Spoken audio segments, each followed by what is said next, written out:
Hairdresser discovers girl's secret hiding in hair.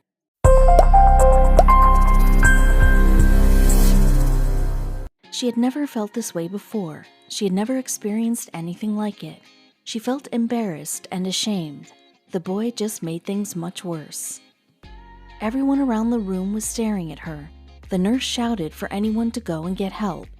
The principal quickly called the father, telling him they'd never encountered anything like this.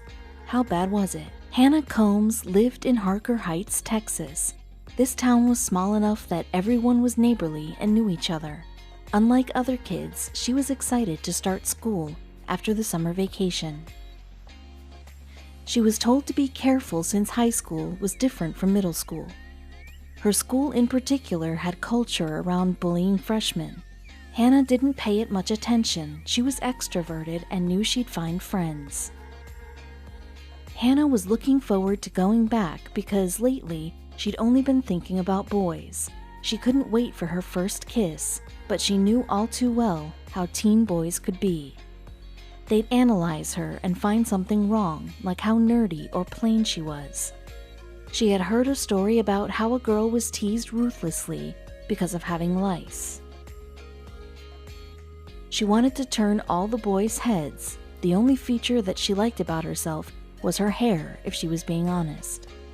After watching only Marilyn Monroe movies during her summer vacation, Hannah wanted nothing more than blonde highlights. Her hairstylist told her it was a great idea and even gave her advice about the lice outbreak that was going around. Hannah kept looking at her hair in the mirror. It was the week before school, and she was so happy with it. Even Betsy, her best friend, told her she looked great. The boys weren't ready for her. She had even spent a week planning the outfits that she would wear. With her new hair and her new outfits, she'd be the talk of the school. Nothing could ruin her first week of high school. 2 weeks went by without any problems, but she didn't get any attention from any of the boys at her school. There was nothing exciting happening like she expected. Hannah and Betsy scoped out the boys during their lunch break.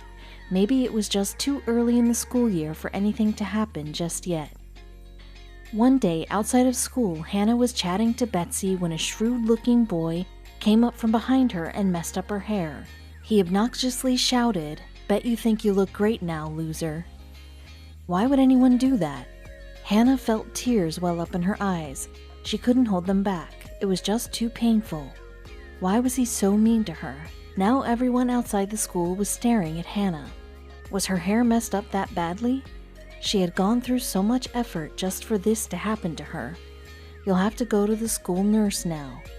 Hannah could feel her scalp tingling. What was going on? She decided to go to the nurse. Betsy kept consoling her and telling her not to touch her scalp. What was going on? When Hannah got to the nurse's station, she was confused by the nurse's reaction. "Come here, darling, just sit down. Everything's going to be fine. We'll sort it out." This is when Hannah felt scared. The nurse told Betsy to fetch the principal. When he got there, he immediately made plans to call her parents. He hadn't seen anything like this before. Christian, Hannah's father, got there as fast as he could. When he saw his daughter's tear-stained face, he saw red. He couldn't believe what was happening. He was an ex-soldier and wouldn't just stand around. Well, this was going on. The more Hannah cried, the angrier he became. Someone was responsible for this. Christian demanded to know what was going on, but Hannah couldn't even stop crying long enough to speak. She wasn't just sad about her head, but also disappointed that she had been so boy-crazy and even gone so far as to change her hairstyle. She should have known how immature and mean the boys her age were. She was mortified. Christian, who was becoming angrier by the minute, began to yell. Who was responsible for this? And why hadn't they taken his daughter to the hospital yet? "I'm calling 911, Christian threatened, but he was met with a terse, "Take that attitude elsewhere," from the principal's assistant. He glared back at her in disbelief. Now it was war. After her dad had taken Hannah to the emergency ward, he called the media. It was unbelievable to him that the school refused to reprimand the bully. He demanded that the Killeen Independent School District Police file assault charges. Soon, word had spread and concerned parents and neighbors demanded the school took the matter further, and after that, the boy was conspicuously absent from school. But what about Hannah? In urgent care at the hospital, the doctor examined Hannah's head and discovered she had first-degree chemical burns to her scalp from the high-strength superglue the boy had poured into her hair.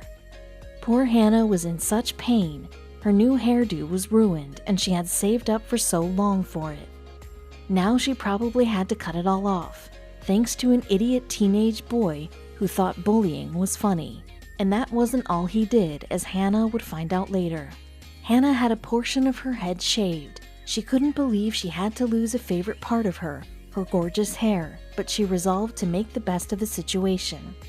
Weeks later, even though the burns had mostly healed, sometimes it still felt like her head was crawling with millions of little creatures. Assuming the sensation was just her skin healing, she booked an appointment with the hairdresser to see if there was any way to salvage her once beautiful locks. The hairdresser began combing Hannah's hair, as Hannah hadn't been able to do it herself for weeks. But when the hairdresser began to pull, there was that strange crawling sensation again. Hannah yelled for her to stop. "Okay, let's take a look here," the hairdresser said soothingly. She knew about Hannah's story and wanted to make sure that she wasn't hurting her. She took a closer look, then she screeched. "Oh my gosh," the hairdresser cried. Hannah's scalp was crawling. When Hannah learned what she found, she was so embarrassed. Even worse, her mortifying moment was all caught on the hairdresser's CCTV camera. She wouldn't share it with anyone, would she? "Nobody can know about this," Hannah pleaded. The hairdresser had found lice in Hannah's hair. The boy had not only poured an entire tube of superglue on her head, he had also leaned in close enough to transfer the lice on purpose. It had taken the nits a few weeks to hatch, and that explained the crawling sensation that Hannah had been feeling. The hairdresser would have to treat Hannah's scalp with a powerful insecticide to get rid of the lice, but things got even worse from there. To make matters worse, she had been infested with super lice, a mutated and chemical-resistant version of common lice that can't be killed by the over-the-counter drugs like Rid. And then Hannah got some more bad news.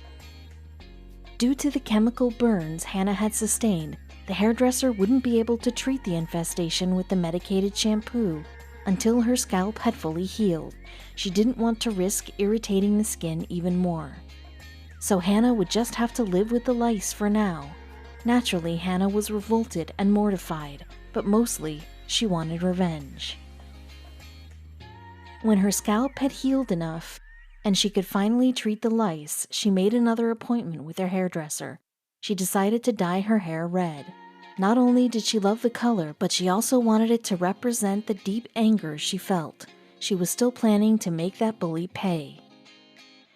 Hannah wasn't going to do it for herself. She wanted to take a stand for every kid out there who had experienced bullying. Bullies shouldn't be getting away with their actions. Her mother and father supported her all the way. They started a Facebook community called Justice for Hannah to draw attention to the scourge of bullying. For too long, it had been a problem at schools, and they were going to do something about it. Hannah began sharing pictures and details of her ordeal. She also revealed that nothing had been done by the school to hold the bully accountable. Over the coming days and weeks, support poured in. Through the Facebook page, she was also able to get enough followers to sign a petition to get the school authorities to make the bully apologize publicly for what he had done. It also called for his suspension and compensation for Hannah's hospital bills. "I want to make a difference. I would like people to stand up for themselves. No one deserves to be bullied. It's not fair for anyone," Hannah said. "I'm just a normal kid with strong beliefs. When it comes to bullying, I stand up for people a lot because of it, but it's worth it." While that horrible boy had ruined the hair she loved so much and had purposefully given her lice, Hannah was determined not to let it affect her confidence. He simply wasn't going to win, she told herself. "Bullying is wrong," Hannah wrote on the Justice for Hannah Facebook page. "Sometimes it's the bully that really needs the help. Maybe this has made him see that he's been doing things the wrong way." Although some suggested Hannah's parents pull her out of school, her father believed the bully should have to transfer. "I'm not going to pull my daughter out and uproot her from her life because of what this kid did to her," Christian said. "That child that did this to her uproot his life. He gave up the opportunity to go to Harker Heights when he committed the act." Then the school began to take the backlash seriously. In front of the entire school and parent body, the boy was made to apologize to Hannah. He added that he really liked her and only did what he did because he hadn't known how to express his feelings for her. "Well, if that's how you express your feelings, then I think you have some serious growing up to do," was Hannah's reply, and walked off the stage to loud applause.